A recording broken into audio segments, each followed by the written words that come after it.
Very important because Ronde shot really poorly. He didn't even hit 30% of his field goals. So it was important that other guys step up. They did a really good job defending Ronde, and when that happens, we have to be able to go to our counters. And Jason and Calvin were the ones who provided that firepower coming off the bench. So that's the good thing. It was a struggle for us the whole game, but at least we won with our import struggling with his offense. And I think we should be able to be better and grow from this game. Thank you, Coach. Jason, ang laki mo na iyong mag-notice game before you had to sit down. Dahil nakita mo na nahihirapan sa Rich J offensively, you stepped off. Ano yung mga sa isip mo to keep you guys in the game? Siguro kung ano lang yung binibigay ng defense, yun lang yung kinukuha ko. At the same time, yun nga, kailangan mag-contribute sa scoring kasi that moment hindi kami maka-execute, hindi kami maka-shoot. So as a veteran yun nga, parang kailangan mag-contribute. So siguro natapat lang. Pero personally, sobrang hindi ganun kaganda yung game namin kasi kung makikita niyo yung stats, kahit ako ilang turnovers ko at the same time, RHJ and then Pocoy also. So siguro yung defense lang namin yung nagpanalo sa amin this game. You know with the goal project for the president. Congratulations. Thank you. What's ang natin natin pwede na especially sa shooting our hosting dynamics kung wala siya how do we catch up to speed kung pabalik siya? Our entire mindset was to make sure that our defense is on point because this was a top scoring team in the quarterfinals. Rain or Shine was averaging 115 coming into this ball game.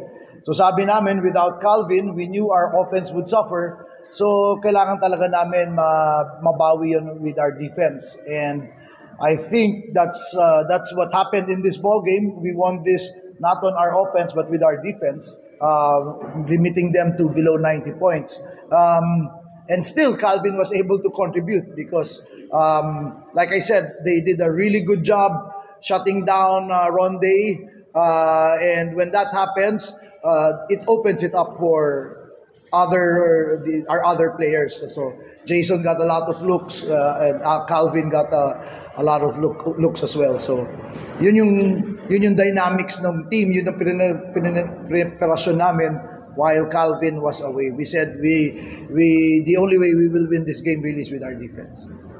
What's your consecutive conference na kalatan mo kayo sa playoff? I guess there are no more surprises, but are you expecting this series things could be anything outside shooting then di mo pa team?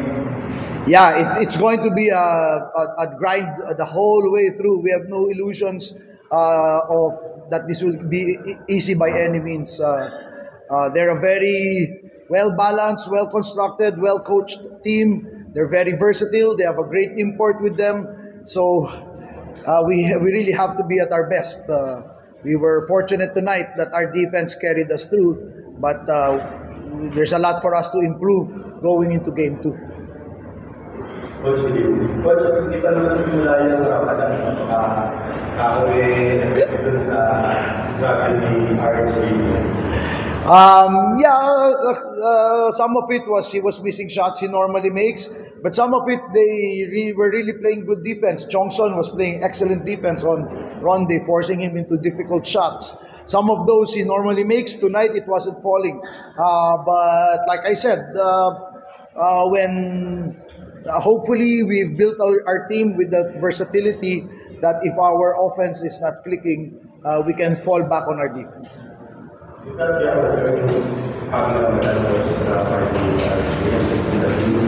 Well, sanay na naman siya doon. So hopefully, but yes, it's going to be something that we will have to monitor closely. Last series, so are you planning to do the same thing this series? Secret. Tanong mo naman kagad eh. Kwento lang yung nangyari Yung sa flagrant. Oh, by the way, sorry talaga.